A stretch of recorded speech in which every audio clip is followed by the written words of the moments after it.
I think Coinbase will probably be the first crypto bank, like for all cryptos. But I think MicroStrategy might be converting to like a Bitcoin bank. Last time Sater talked about what the company wants to do, he said that all they're going to start doing is working on developing Bitcoin specific like software programs. Yeah. That's a far stray from banks. Yeah. From what he said though, I'm not saying he can't just be like, you know what, banks instead of this, it's a better idea.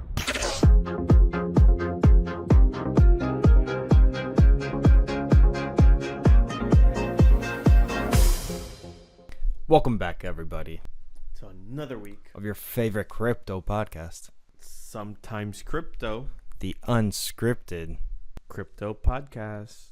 Ayo. Hey, yo. We're back with another fun week. What a week it has been. Tell me about it, William. I could barely contain my excitement. You sound so excited. So, do you want to start with our price predictions? Yeah, let's start with the price predictions. Where did we say? We haven't even discussed those. Yeah, where did we say we were gonna be last week? So, we weren't bullish enough. We'll start off with that. So, your price prediction was we would be at 78,000 by this time this week. Wow. Mind you, this was meant to be recorded on Tuesday. We're on Wednesday. Wow.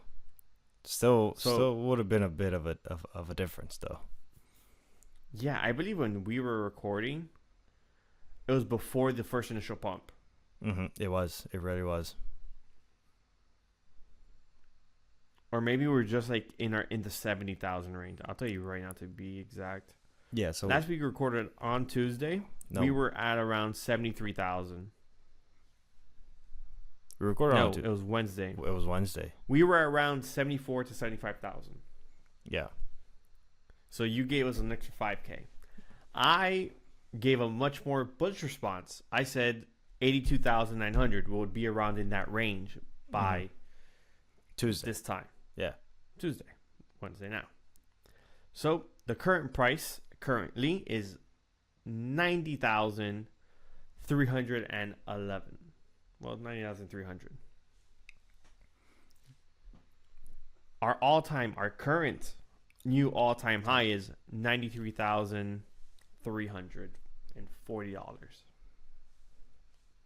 Yeah, we were definitely not bullish enough, and we tend to be pretty bullish most of the time. Yeah, it wasn't enough. It was quite bullish. I mean, to be honest, yesterday on Tuesday, the 12th, it was climbing all day.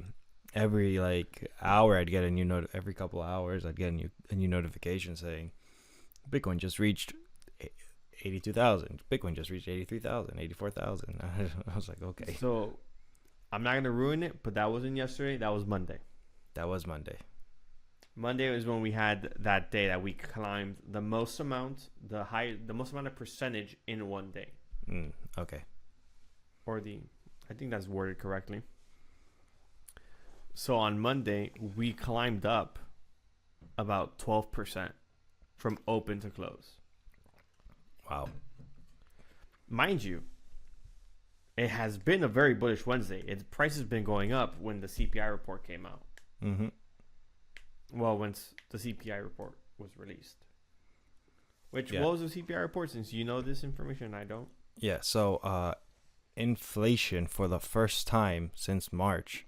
My bad. Did I say that right? No. Correction. Yeah.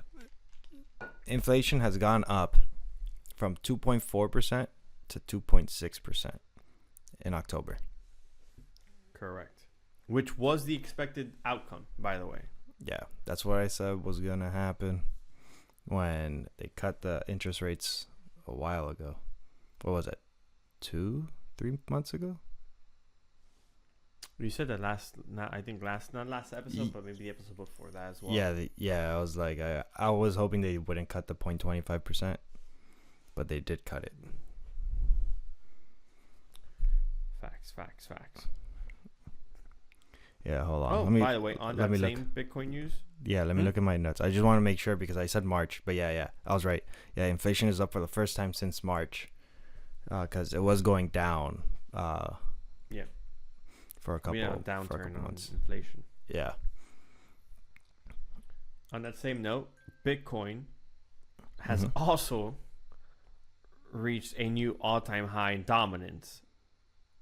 It went today to 61.10%. We're currently dropping back to 60.94%. Okay. That's super high. Super high dominance. Yeah, after that big drop. So our new next resistance zones, if we get there, we're currently at a rejection point, is about 61.35%, give or take. In terms of Bitcoin dominance. Yeah, Bitcoin dominance. So if once that rejects, alts can finally run freely because it means money is coming away from Bitcoin, or new money is entering the market but going into the altcoin market and not Bitcoin. Yeah, that's interesting. I think it's kind of interesting how you're using the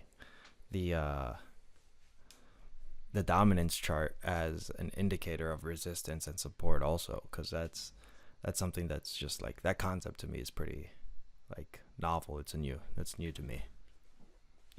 It's a guide. It's the safest, it's the best way to assume when the next altcoin squeeze / pump will come in. Mm-hmm. At least the biggest one, in the sense of when Bitcoin goes up and dominance goes up, altcoins don't move as much. But when Bitcoin goes up, dominance comes down, alts pump. fly. Mm-hmm. They pump, yeah. The moves are much bigger. Yeah. And by the way, the biggest gainer in that time frame from like once we made that prediction to now has been Doge. Mm-hmm. Doge is up incredible. Doge got to like 43 cents, which is insane. Which is crazy. 100%. And then that will probably continue to pump because the Department of Doge is on the rise. It's on the move. It's on the move. And it has leadership now. Yeah. So the Department of Doge is actually what William's referring to is the Department of Government Efficiency. It's gonna be headed by Vivek Ramaswamy and Elon Musk. Of course. And seeing how Musk is a big proponent for Doge, I think it's quite fitting. 100%. They also damn it, lost my train of thought. Doge? Yeah, I was about Doge, but I lost my train of thought completely. About Vivek Ramaswamy, Elon Musk, and the price of... I remember. It wasn't about that in particular. It was more so they also gave a date. Like they have to, whatever they're going to do, they have to do it by set date. And it looks like, if I'm not mistaken, the Department of Doge. Yeah. As a set time period to get whatever it's going to try to get done, it has to do it within the time period. I forgot the exact time period. Let me put it up real quick, I think. So it's like a temporary office. So yeah, it's not even a real office per se from what I've been reading. It's more so it's going to be a third party agency that will do recommendations. And they have to get it through, like Trump has to approve it, and then Congress may have to approve it as well to get whatever the recommendation is passed. Oh, and they have until July 4th of 2026 to get whatever they want done. Okay. And the theory behind that specific date is it's because it's before midterm elections. Mm-hmm. So the idea is by midterm elections that whatever the current House, well, everything's Republican, that they will probably lose either the House or the Senate, if not both, by midterms. Because that's so typically get that progress done make whatever changes they can, which makes sense. They have the least amount of friction currently with what they have. Yeah, I didn't know that. That's interesting. Yeah. Now the question is, how fast can Bitcoin be placed in the United States as a reserve asset and moved to the United States Treasury instead of being in possession of the Department of Justice? Getting good at this. You're getting good at this. I'm proud of you. So Alex, you're just in luck. So Cynthia Lummis came out this week and announced. Well, not announced.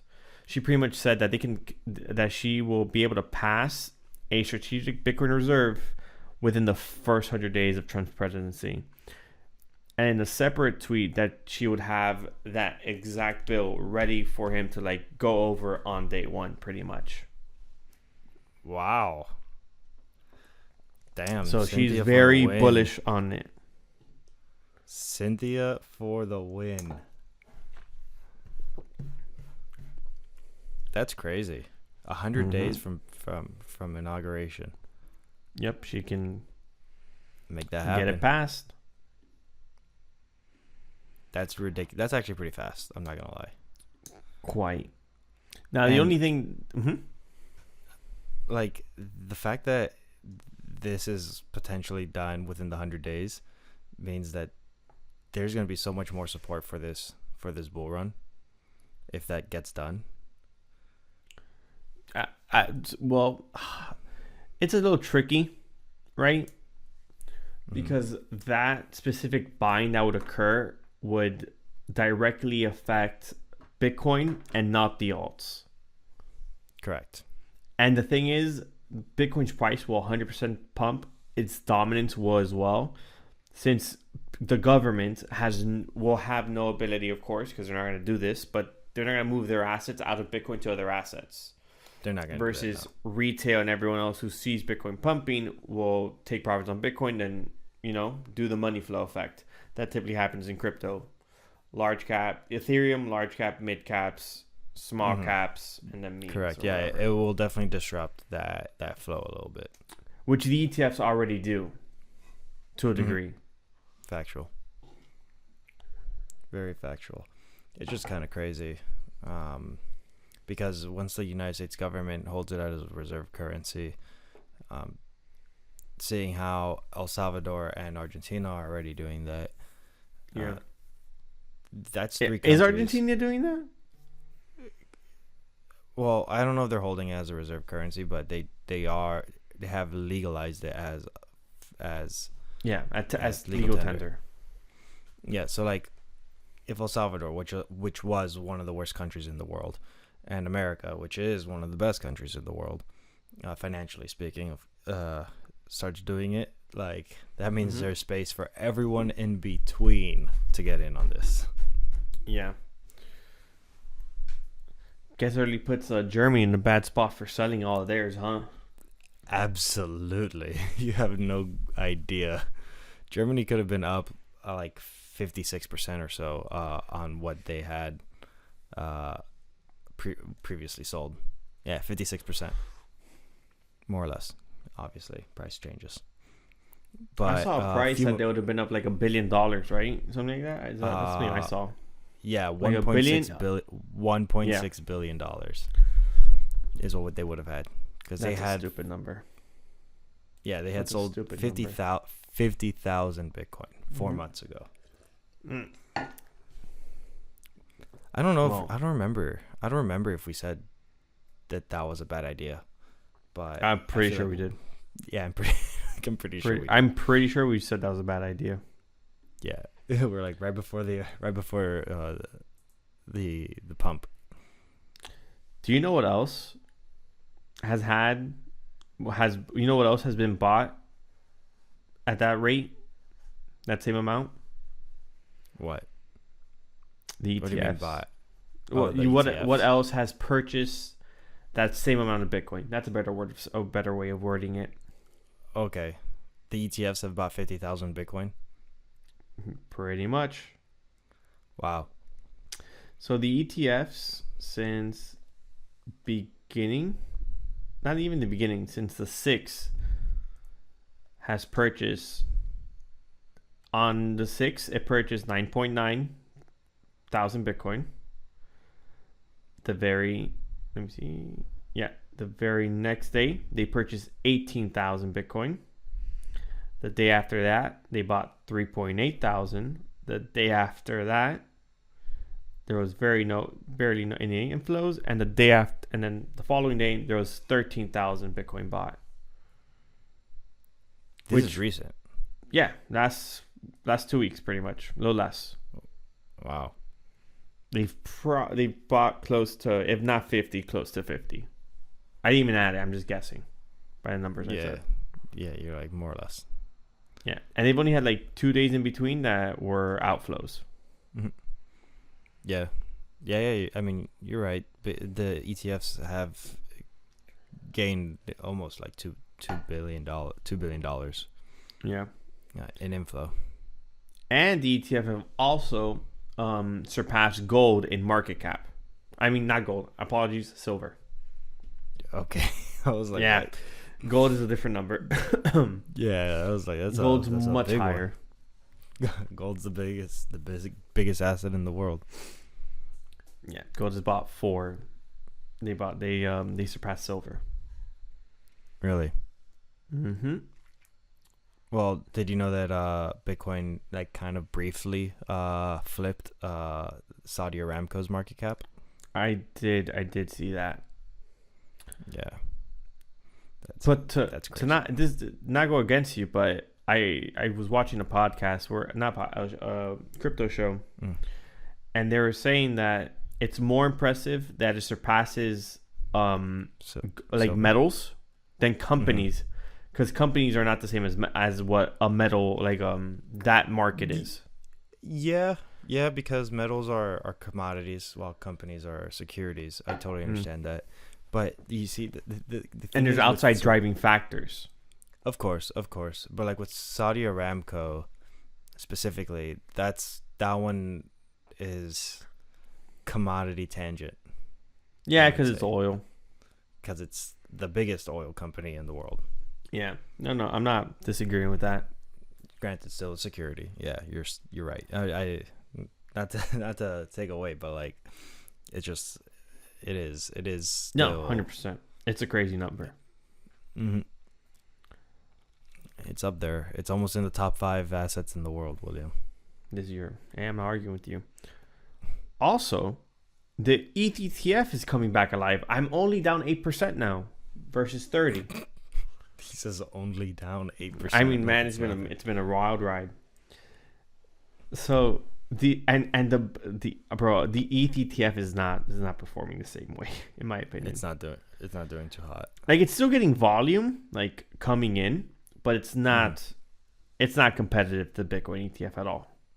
Mm-hmm.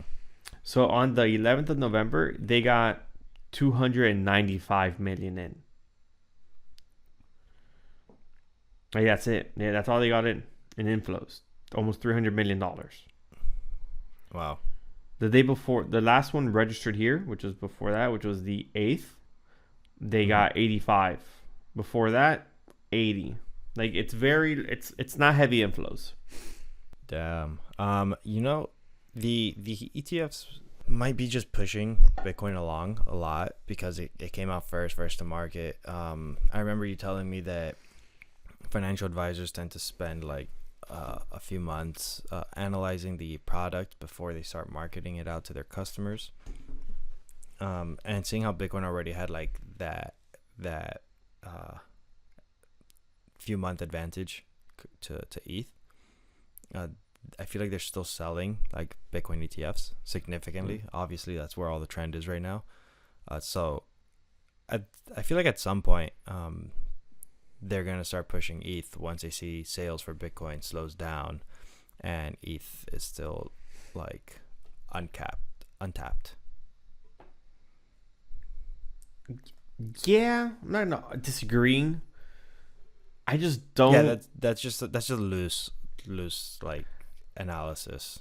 So like, to me, when I see these inflows, I just don't see the same amount of interest there is in Bitcoin as ETH. No, 100%. No. Bitcoin and everything else is going to outperform ETH. In the cycle? Yeah, probably in the entire cycle. It's a possibility. ETH is dead. ETH. Don't get me wrong. I still think ETH is going to outperform a lot of traditional stocks out there. And it's not. You're right. It's not performing MicroStrategies. No shot. No shot. And it's not outperforming Coinbase either at this rate. You know, it's funny because I saw this meme the other day where it's like, you know, it's like the progression of like thinking.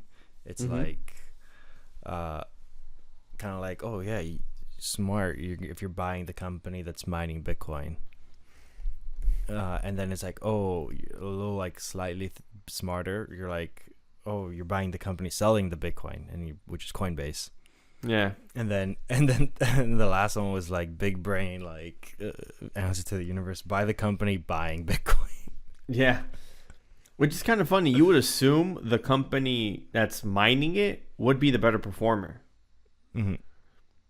But the issue is that the fact that they have to sell and they don't hold the same amount, Yeah. and it's not theirs, is what really throws it off. Yeah, because they gotta sell it to make the profit. Because that's Exactly. But like Bitcoin is such a desired commodity at this point that it's just worth having it. I also do think that MicroStrategy's playbook, while successful, as the price is going up, I'm starting to look at it and go, how sustainable is this? Yeah, 100%. Not even in terms of stock price itself, just in terms of what are we doing here? Well, yeah, he's just leveraging everything he can to buy more Bitcoin. Yeah, but the thing is, you have to pay the debt off at the rate, in my opinion, from what it's looking like. At the rate they're going, they're gonna have so much debt that they're gonna have to sell Bitcoin to pay the debt. Of course. Yeah, they likely will at some point. Yeah, but my not my argument. My thing is, assume or they just issue out more debt and buy more Bitcoin. My thing is though, you're gonna devalue The dollar. the company. Like on paper, the company will become devalued. Yeah, because but the debt to equity ratio and unrealized profit, unrealized gain. I think MicroStrategy is gonna. I don't think you said this. Where like they're trying to become a Bitcoin bank. I didn't say bank. No, I said that. I said Coinbase.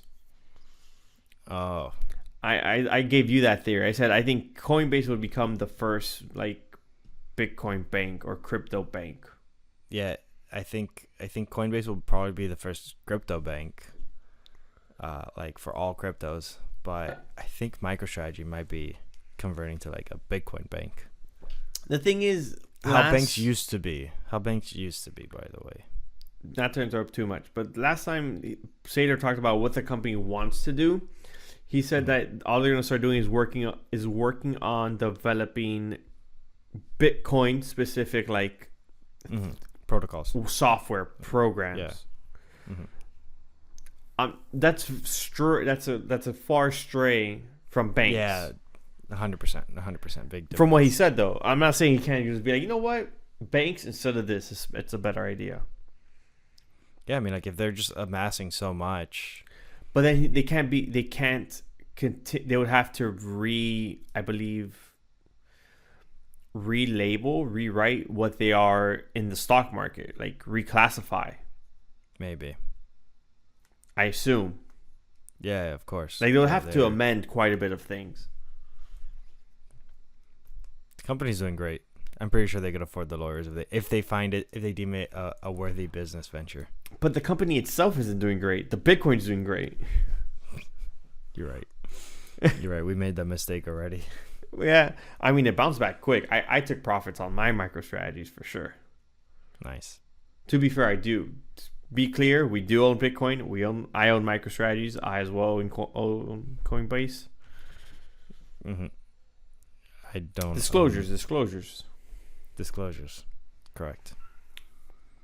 But I just think I'm curious to see how that develops. Not right now, because right now I'm confident it will perform probably for the next 2 to 3 cycles, maybe 2 cycles. Mm-hmm. The longer run. Yeah. What's gonna happen? Yeah. For the people who are actually investors and not degens. Yeah. Not just that. Saylor's also a much older gentleman. Mm-hmm. We all have a time. We all have a life expectancy. Yeah. What happens after?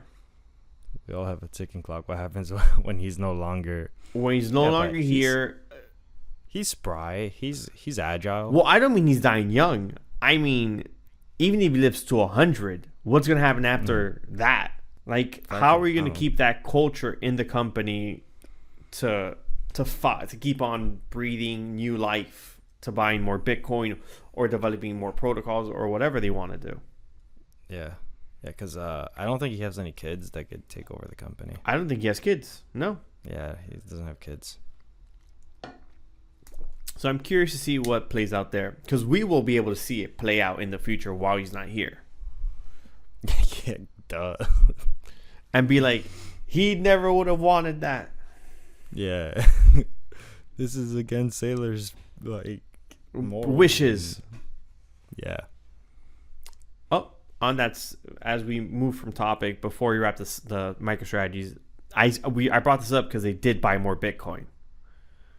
Oh, did they? They bought another $2 billion worth of Bitcoin at $74,000. Their current price per Bitcoin is $42,692. Wow. Yeah, that's wild. To be able to buy $2 billion worth of Bitcoin at 74,000? 74,000 a little bit. Right before it exploded, pretty much. That is crazy.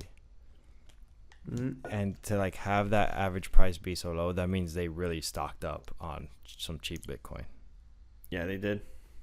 And they've bought in high quite a few times now. Yeah, they did. I do remember them buying. But high. Better said, they buy pretty much as Bitcoin's either gonna right before it pumps or right after it pumps. Mm-hmm. Yeah. Because last time they bought at at a high, at a local high of 60 something thousand. Mm-hmm. And then they bought this one right before the pump. To be fair, they're buying so often, you would expect them to buy either before pumps or after pumps. You're right. I'll give you that. Well, what I mean by that is they're not really buying when Bitcoin is very stagnant. In a lower price zone. Not really, not too much. You're not seeing them announce they're buying on the dip. You're seeing them announce as things are either settled or once a move is or before, either after a move happens or before a move happens. Mm-hmm. It's never really on that big dip or on that quick dip. No.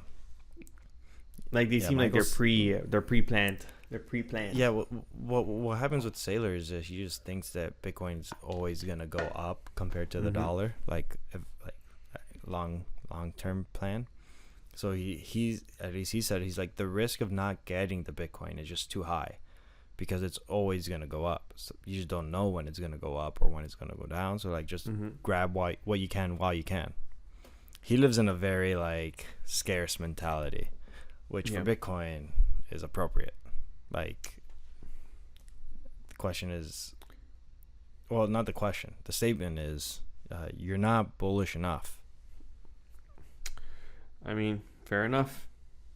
You're not wrong about that. I mean, we weren't bullish enough last week. We were not. We were not, and we were proven otherwise very clearly. Before you bring up some random topic tangent that you're gonna talk. Damn, why you gotta say it like that, dude? Holy cow! Because I don't want to stray away. I don't want to stray too far away from something that we mentioned earlier. You're talking about Cynthia Loomis and the getting Bitcoin Reserve first 100 days. Another thing that could potentially happen. I want to interrupt you very quickly. Okay, so are you on the interruptions now? I'm sorry. Are you on the microphone or are you on your AirPods? Just to confirm. I should be on my microphone. Can you just double check that very quickly? Microphone or real? Actually, no. So Riverside is using my laptop.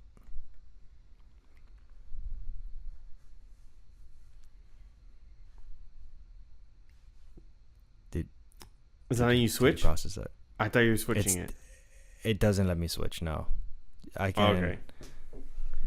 I can't switch. It literally says you cannot switch mics. Okay. Because I don't know if you hear this, but I hear background like little static, and I don't know if that's the actual audio, if that's the internet, or what it is. So, I actually have my laptop on top of my other laptop right now, which I don't normally do, and that you might be hearing that. Okay. I don't hear it. No, I don't hear what you're hearing. But you shouldn't. That shouldn't come out in the recording anyways because my Ableton is recording. Perfect. I just want to be clear. I just want to be sure it doesn't come out. I don't know. Of course. Yeah. No. That's a very valid, solid thing to ask. Also, I have to listen to this for another hour. Fuck. Yeah, you're stuck with it because it literally doesn't let me change my mic. Exactly. But continue forward. I apologize for the interruption. That's my last one for the rest of the episode. So, if Loomis does manage to get that bill passed within the first 100 days, there is something else that can happen relatively early. Actually, no, not relatively early. Super early. That might also help pump Bitcoin dramatically and other alts. Which is, as William mentioned multiple times before, freeing Ross Ulbricht. Oh, snap, yeah. Because that could happen, I think, on day one, really. To add to you, Trump, when he was at the Libertarian Convention, there we go. The first thing he said was he would free Ross Ulbricht on day one. You see? Also to add, last time around when he was giving out pardons, Ross Ulbricht was on the list of people he wanted to pardon. Mm-hmm. He just did others instead. Okay, yeah. So he's already on that list. He's been on the list. Your time has come. Ross Ulbricht also tweeted, or whatever we say for Eckstein, a couple days back, saying, "Thank you for everyone. Thank you for electing Trump and all this." And his tweet was essentially saying at the last paragraph was, "Hopefully he keeps his promise and I'm out by starting there, by the start of next year, by January of next year." Facts, yo. Thinking about it, bro, election day must have been so stressful for him. Dude, for him, if I was him, I'd be going through the emotions. Yeah. But also, you would also feel a quick moment, because I felt this exact same thing. Not emotion-wise, but as the charts were pumping, and I saw Trump's numbers moving, I'm like, oh, he's winning. Mm-hmm. Like, there is no way you're, like, the momentum of winning. I'm like, oh, this is very, like, solid wins. So it could be that whole thing of, he may have felt that too. We don't know. It would be interesting. He's in jail, so I don't know if he had access to the TV. I wonder. Do they give the prisoners access to TV during election night, even though they definitely cannot vote? I mean, you know they can get cell phones in prison, right? Yeah, bro. I saw some guys with like stereo speakers like decked out cells the other day. Yeah, so he probably has he probably asked someone for a phone, let him use it. Yeah, 100%. And watch the election numbers come in. No, Ross was definitely watching the election. 100%. No way. But I do agree with you. I think that would pump the price hard. Exactly. So like we got catalyst on catalyst on catalyst ready for this bull market. Yeah, honestly, pretty much we're set and ready to pump. Easy money, as long as you're willing to risk it for the biscuit. Facts. You're right. So on this very Bitcoin heavy episode, because like Bitcoin's king right now. Facts. As we enter this parabolic phase as we're currently in. Mm-hmm. So I saw this on Rec Capital, and I wasn't aware that it was the pumps would last this continuously. So in 2017, it took 8 weeks of pure upside after price discovery for Bitcoin to do a deep pullback. That was 2017. When you say price discovery, you're talking about like passing the all-time high and seeing how far it'd go up, right? Yeah, that's what price discovery is. William, I am just clarifying for anybody listening. Yo, my fault. I do say things a little condescending. For content's sake, just to My make fault. sure. You're right. No, you're 100% right. I'm a condescending asshole. You're right. Just to me, because I think you forget we're having a conversation, but then people also listen to this. You're right. You're right. Sometimes you get into it. Yeah, fuck, my fault. So, Continuing on this 8 weeks after this price discovery, it's straight upside before a pullback. And when he says deep pullback, he means 10, 15% in a motion of like a couple days. And then ranging around there for a couple more days before we continue the upside. Right? So in the 2020-2021 cycle, BTC rallied for 4 weeks into price discovery before a deeper pullback as well. Okay. 4 weeks. 4 weeks. On the 2021. Yeah. 2021. We're currently in week 2 of this upside momentum. And before you assume the same thing I assumed, which was it's only going to be 2 weeks since it's been cutting in half, the cycle before the 2017 cycle lasted for 6 weeks of upside before a pullback. Okay. So it's not a marker, but I did see the same correlation you saw where it cut by 2 every time. I assume the same thing, that it can be this is the end of the up cycle before a deeper pullback, which could be true. We can't say. We're in price discovery. Yeah. There's not much to go off of. I can say we're currently in an uptrend. We haven't lost it. We've been retesting, going up, retesting, going up. So until we don't lose that trend, the trend is your friend until it's not. Just get ready to sell when you can. So yeah, right now, according to Coinbase, Bitcoin is at 90,000.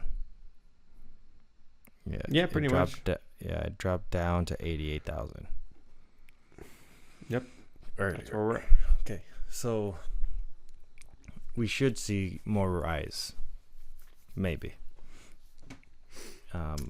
for a few more days, because this is week 1. This is week 2 of the upside. Is it though? Because Tuesday was when it started. No, we were already we were already climbing up before that. Okay. Yeah, if you want to say that, we're still in week 2. Next Tuesday would be week 2, the end of week 2. Yeah. Yeah, exactly. That's what I'm saying. Yeah, Next that's Tuesday a fair. would be the end of week 2. Yeah, it's still 2 weeks. We're in week 2 either way. Correct. Respectfully. Correct. Yeah, correct. My thing is I'm just trying to gauge how many days we have left. At the bare minimum, you have another 6 days, respectfully. At the max, or no, minimum. Max is 8. Yeah, we'll have to see, because like I'm just trying to see. I was like, what is there any potential to take profits and then buy back on that dip, on that sweet 20%, 25% dip? Yeah, I see. I always take some profits, right? So we know for a fact Bitcoin's not going to revisit, and I say we know this for a fact because we have 3 cycles worth of information, 3 or 4 cycles worth of information that Bitcoin will not reach $68,000 again. Yeah, correct. So comfortably, at $93,000, we could drop 22%, 25%. 70,000. Exactly. And reach back at 74,000. That's still not hitting, which is, I still think that's super unlikely though, because the way those charts looked before, like I didn't even see it get close to that price. Which price? The all-time the daily low for election day. Well, the closest one was 2021 cycle. 2020-21 cycle. Mm-hmm. The lowest we've been was like 13, a little bit close to 14, and we stopped at 15 or 16,000. And then, so yeah, that was pretty close. But at the same time, like percentages were different back then. Also true. It's such a weird thing to say. Percentages were different back then. Percentages have never changed, but like the values have changed. So, but yeah. You follow. Yeah. So a 25% dip, which would bring us back to the pre-election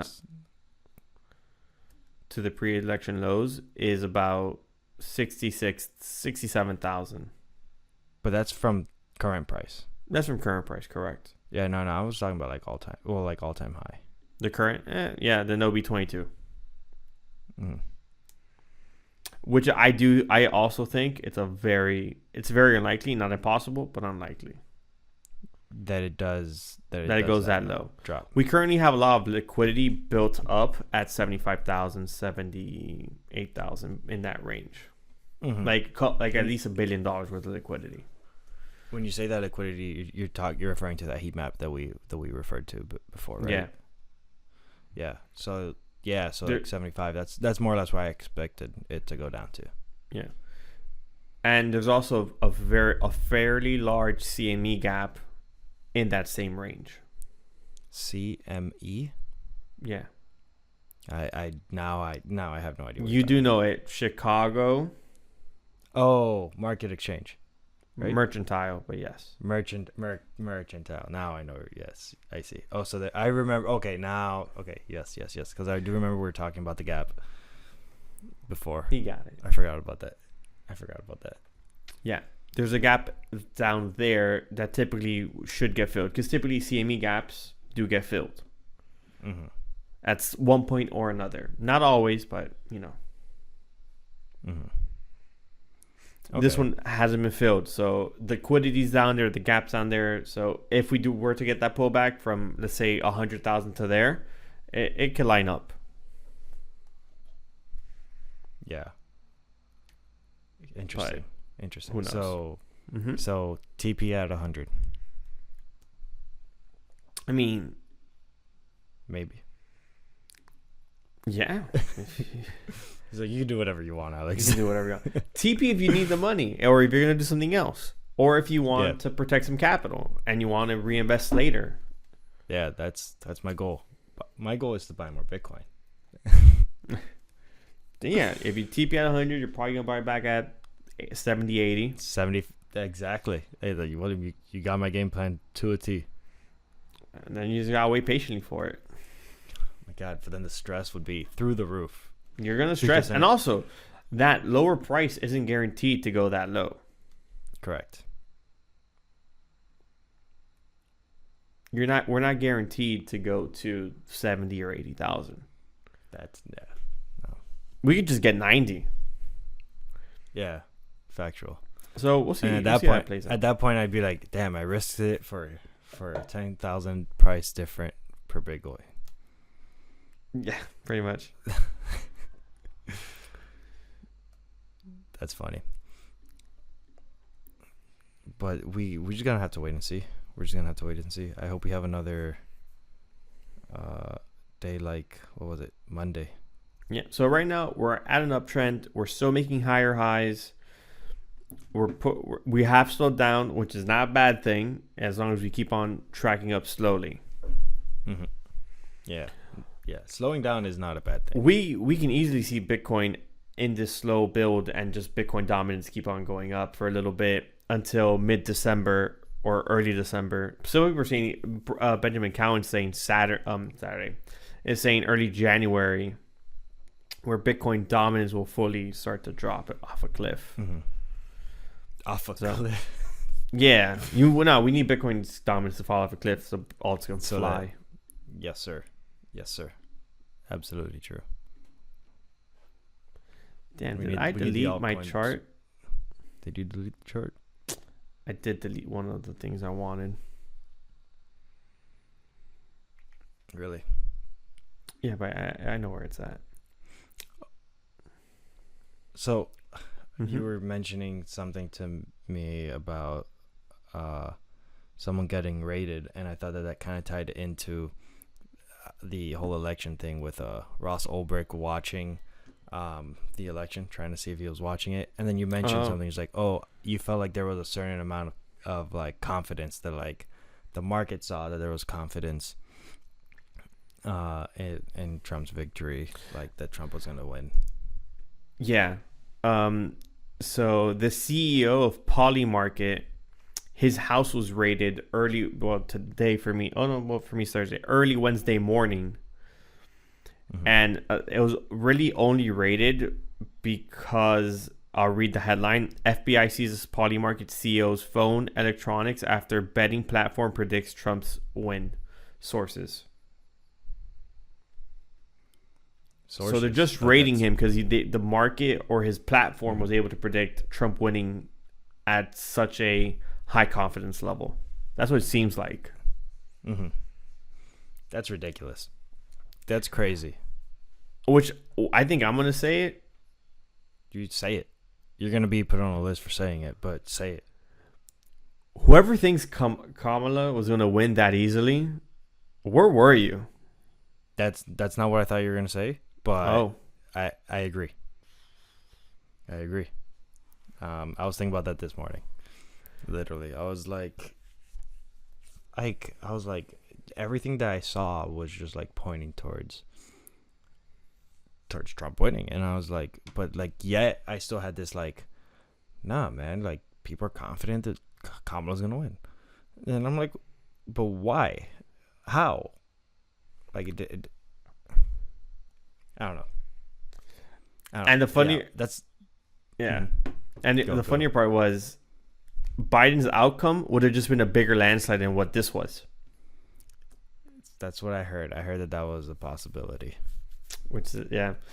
But essentially, they're just coming after him for that. And it's like, what are you doing? Yeah, that's... So, like, what I thought you were going to say was... Oh, you can say it then if you thought it. And I didn't say it. Yeah, I'm bringing it up. What I thought you were going to say was, like, the FBI is just targeting anybody who is doing something that they don't like. Even though it's not illegal. They're just like, oh... You have this prediction market that assume that this guy is gonna win. Let's raid you. Unconstitutional, because there's no proof of any crime being committed. Unless they got a warrant for that, which they had to have. I'm pretty sure they got a warrant for that. Which I want to see what judge signed that off. Yeah, because he does not deserve to be. He obviously has no idea how technology works, and we live in a very technical world. But that also, like, I kind of want to tie this into, like, the whole Ross Ulbricht thing, because, like, Ross Ulbricht got arrested for an open free market. And that's essentially what the CEO of PolyMarket did. He just created a brand new market. And in this case, he's not even selling any drugs or illicit. He's gambling. Yeah. I mean, like, he's not even doing it. He's just... Yeah, no, I'm saying he's performing he's providing a platform where you can gamble. Mm-hmm. And make predictions on the presidential candidates, who's going to win. Yeah. So, like, for the logic to be like, oh, how can you say with such a degree of certainty that Trump is going to win is a very weird and unbased reason for raiding someone's house. 100%. Specifically in these circumstances. 100%. I have nothing to. I'm agreeing with you. I can't say more because, like, there's nothing more to say. It's like, what are we doing here? Exactly. No, it's just super weird. Super weird. That's why I said, like, the FBI is one of those agencies. So on this exact same thing, Brian Armstrong quote tweeted it, right? And he went, what the fuck is wrong with this administration? This will backfire. They just made PolyMarket even more powerful. 100%. Which is true. You're just going to drive more users to the platform. Now that you want to play this game of we're going to check you out. Yeah, it's going to call attention. Yeah. Also, any press is good press. Pretty much. Especially like anything crypto related or like gambling. Which on this exact same note, how does Ross Ulbricht create a platform where you can just free market, put whatever service you want or whatever products you want, pay in crypto, right? How is that going to give him life in prison twice, right? But Sam Bankman-Fried, who defrauded customers knowingly and misused and stole their funds and lost the funds and created their own dollar to inflate their numbers, gets away with 25 years in prison. How? By doing an intentional crime, knowing like in your face type of crime, but the other guy gets life in prison, like gets 2 life sentences for providing a platform where you can basically free trade however you want. Yeah. Like there's levels of degree, like there's levels of criminal here that are being, in my opinion, overlooked. Completely overlooked.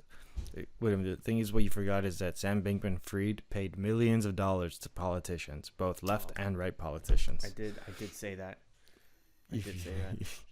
Yeah, they paid millions of dollars. So I did say that. You're right. I don't think Ross Ulbricht did any paying I don't think so either. That got him on the good side of anybody.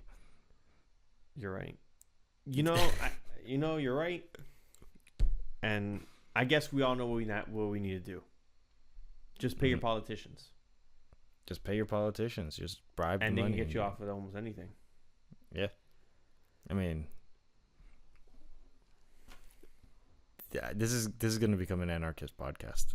At one point or another. If we keep up with at this rate. But I love this country and I don't want to do that too publicly. Do you... So... This is back to politics, and this is just... I have to bring this up because we're talking about bribes and paying off politicians, right? Mm-hmm.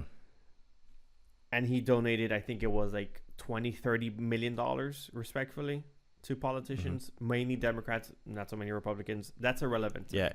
He gave it to the Democrats, but then his like CEO, COO, CFOs gave to the Republicans. Everyone was paid. Everyone's paid. Everyone's getting something. So I don't know if you've had a chance to hear this, but you know that the Kamala I did hear about this campaign is in debt $20 million out of their $1 billion budget, right? Yeah. Do you know why? Well, specifically no, but I can tell you that it's mismanagement of funds. You're right, but I'm gonna say you're wrong because there's a specific specific reason why they're over this amount of money. Okay. Who do you think their most... let me see how I word this. Who do you think was their best paid campaign endorsement they had that they paid for? Campaign endorsement? Yeah, so who do you think they paid to endorse their campaign? What was their campaign's biggest expense in terms of who do you think their campaign funds? was correct? Seeing how the way you put it, it has to be one of those various amounts of celebrities. Correct. Which one? Beyonce got paid $10 million to go up on stage and sing that song and do whatever she did. I don't think she sang any song. I thought she sang one song or gave like a campaign. She gave a speech, like she talked. Probably she got paid $10 million for that speech. My fault. You're right. She didn't even perform. She got paid $10 million. I think they told everyone that she was gonna perform, but she didn't perform. Oh, got you. Yeah, I do remember that. I do. She got paid $10 million. $10 million. That's crazy. How she got paid $10 million to endorse this campaign. When just a couple weeks ago I was seeing this whole like conspiracy about how Kanye saved Taylor Swift's life at some you didn't hear that one? I think I did. Kanye apparently saved Taylor Swift's life for some award show because Taylor wasn't gonna like thank Beyonce, so Kanye stepped in and took the mic and said whatever he had to say.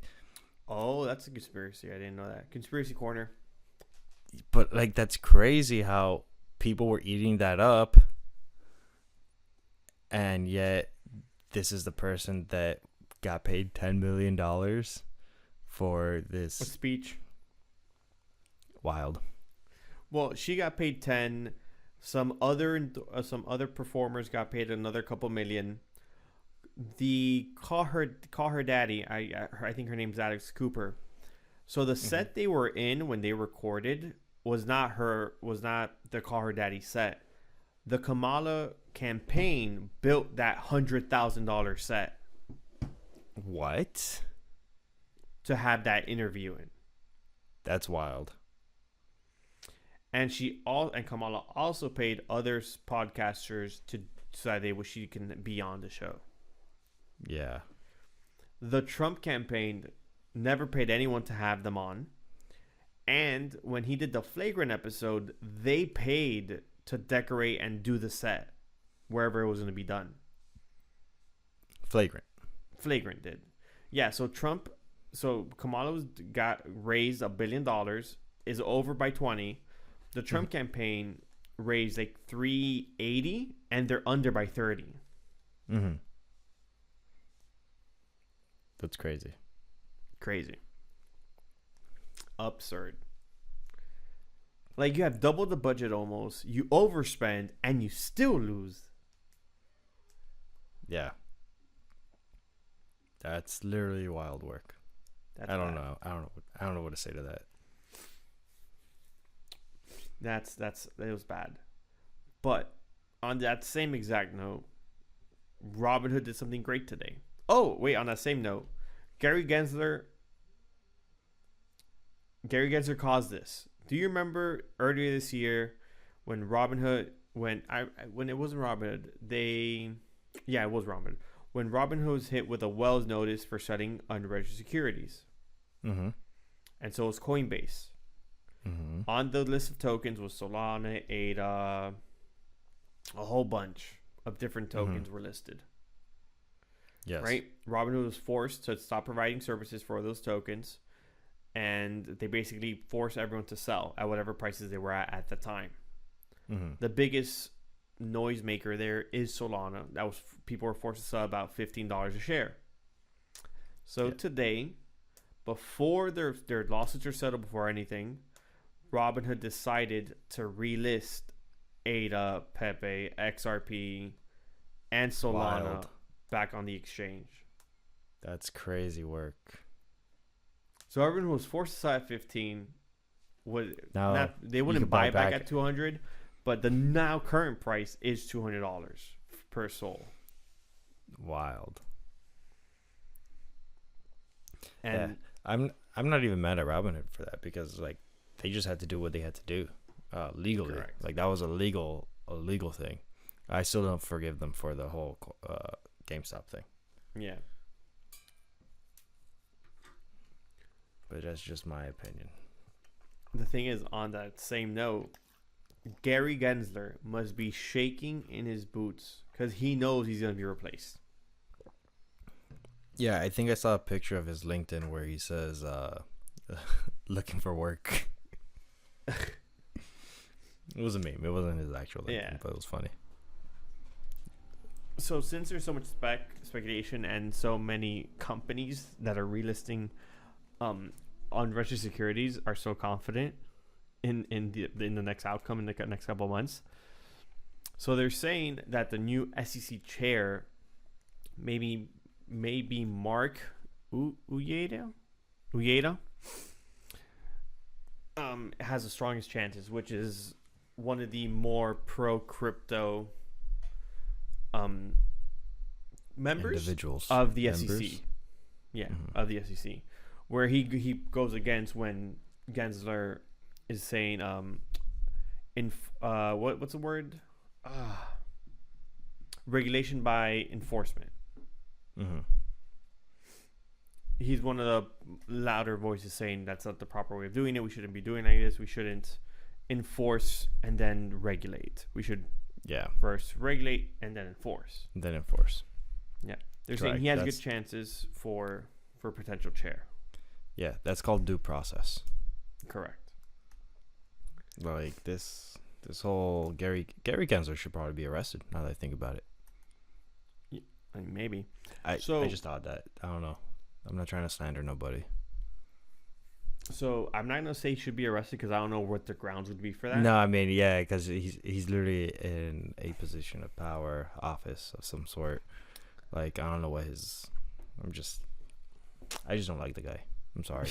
I'm not trying. Like, continue. So no, you're good. So adding to this, since the SEC shouldn't be doing what they're doing for multiple reasons because it affects people, and they're not elected by anyone. They have no repercussions if anything goes wrong. They can't get outvoted. They can't be swapped or anything like that, right?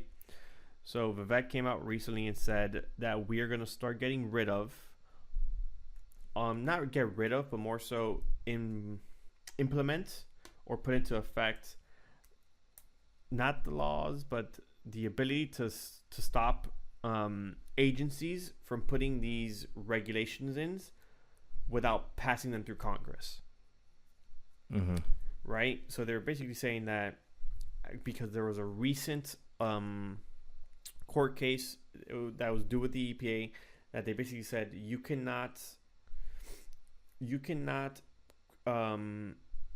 create laws that will affect the people without passing through Congress just because you are this agency. Mm-hmm. So the example would be SEC, where they're not voted in by anyone. None of those chair members are voted in. Correct. So the SEC cannot just create laws that will affect people directly because there is no repercussions for those outcomes. They don't have the legal power to create that because it's not being passed through Congress, when Congress are the people who are voted in and have repercussions if they do not get the correct outcome or the outcome we're looking for. Yeah, that makes sense. So Vivek's saying that all those laws or all those regulations... That's pretty much the concept of no taxation without representation. Correct. You can't tell me what to do if you're not trying to represent my best interest. Yeah.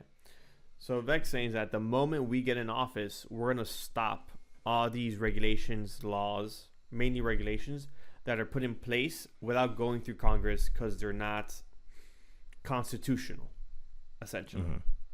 And they're not factual. And the people who are doing it are not governed by the people. They're elected by people within the system. Might I add?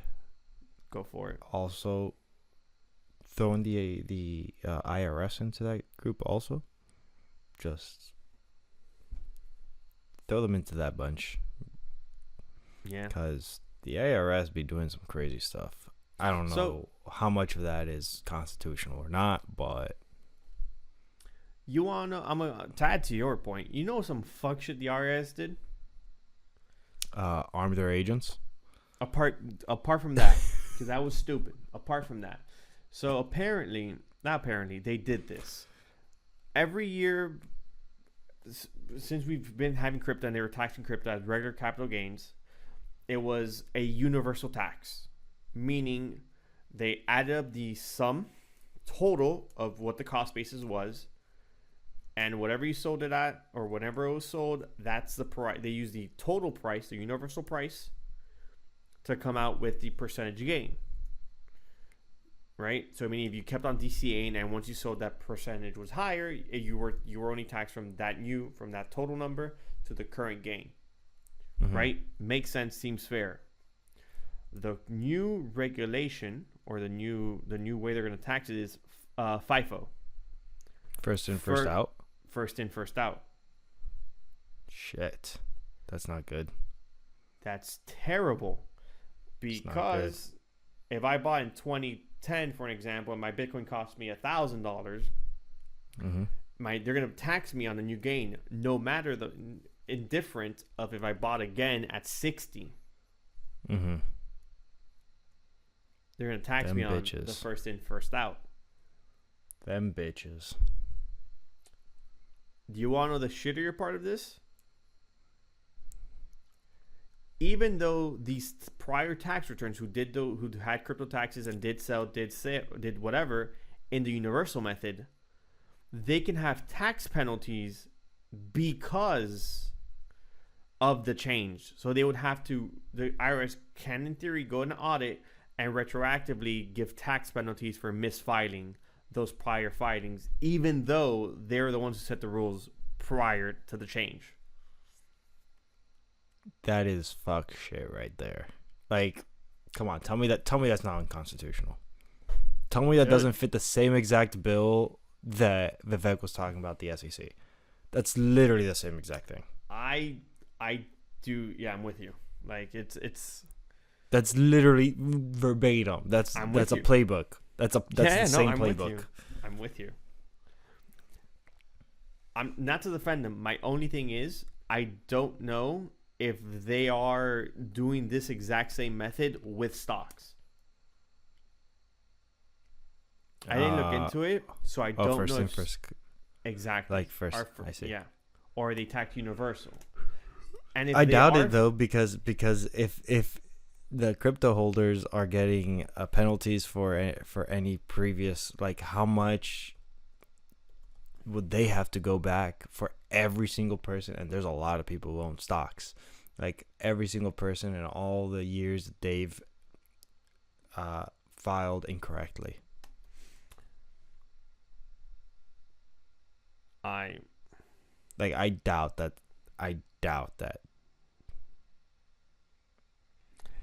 I really don't know how they're doing it, but it is. It also, what I was trying to allude to was, it doesn't make sense. If stocks were FIFO, why was crypto universal? Also true. Why not just keep them the same? Dude, if they're both FIFO, they're both FIFO. I mean, if one's FIFO, the other one should be FIFO.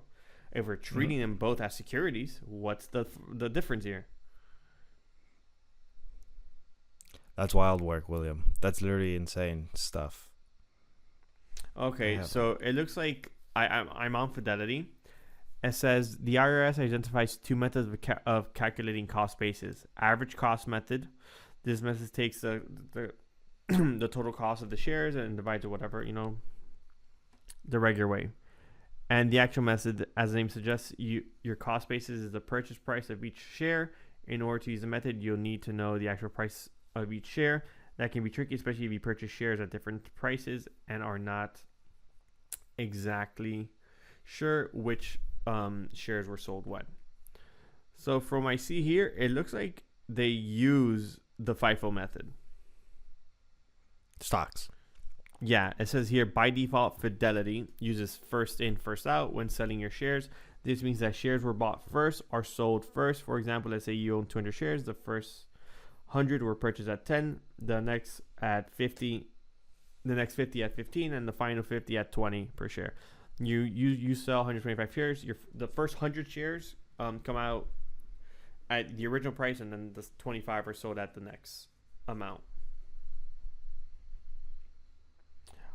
But it looks here that after whatever that says, it says, depending on your circumstances, FIFO may not be the best disposable method in some cases. It may be more beneficial to sell shares bought last first. So it looks like you get to choose which is your method that you prefer to use. Yeah. Which is even more fuck shit. Yeah. How is one going to be FIFO only, but the other one you can choose either which method benefits you? I just hope the Department of Government Efficiency does such a good job That they get government expenditures goes down so much that we can finally abolish federal income tax. So for those selling crypto, though,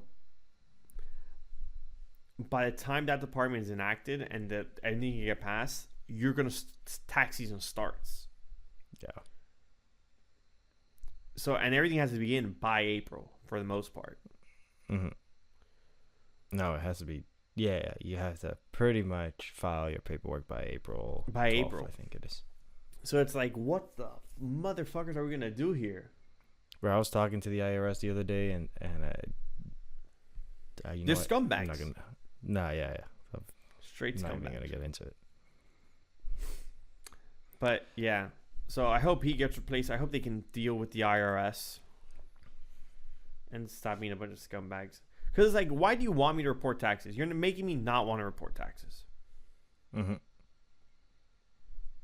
Like That's I want to crazy give you, like I want to give you my money. I'll gladly do it, but you're not being fair. Yeah. Like you're just trying to fuck me in 2 ways from Sunday. 2 ways from Sunday. Yeah, dude.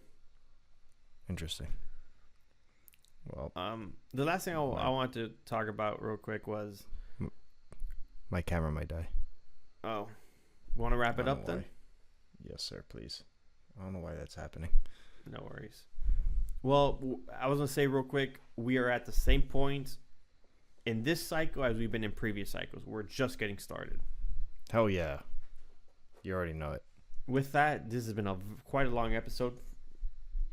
It has been. And we also started earlier in this. But like always, please like, subscribe, follow, hit the notification bell. Tell Alex he's beautiful. Tune in next week for another great episode, guys. We do this every week. We're here every week. We've been a little sluggish on some things because life is busy. We're multitasking. But thank you for tuning in to another week of your favorite crypto podcast. Sometimes Crypto. The Unscripted Crypto Podcast. Hey, yo.